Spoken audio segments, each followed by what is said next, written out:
So we're here at our bamboo farm. So tinaniman ko na rin to. May mga visitors kami.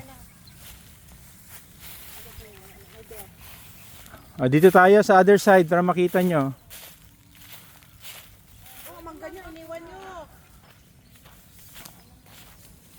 So umabot na rin dito. Before, konti lang to siya, no? Ngayon by the thousands na. So we're breeding.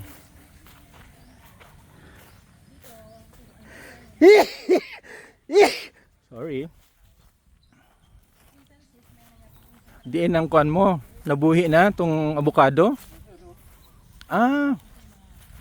Survive na ni?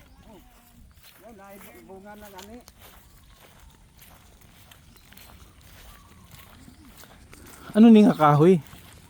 Bulak na sir. Bulak. Humot ang bulak na. Oo.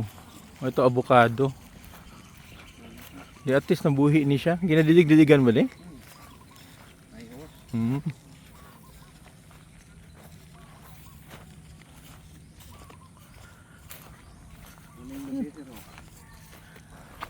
Wala no, nakakuan siya kubol. Limpyuhan mo siguro, palibot. Pila ka piraso lang man ni siya. Oo. Di ba?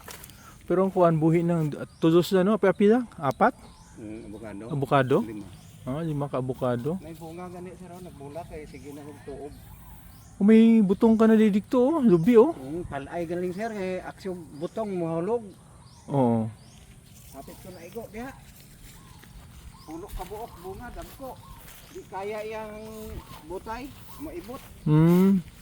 Ari man to ginalimpyo ni Mar dati no?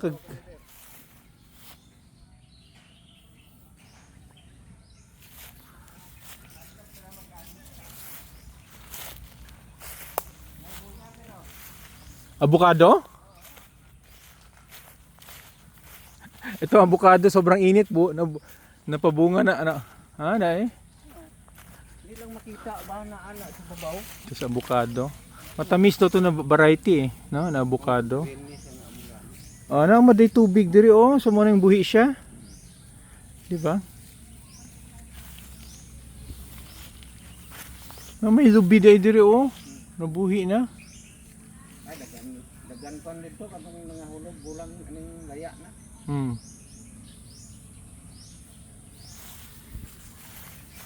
Ito na naman yung mga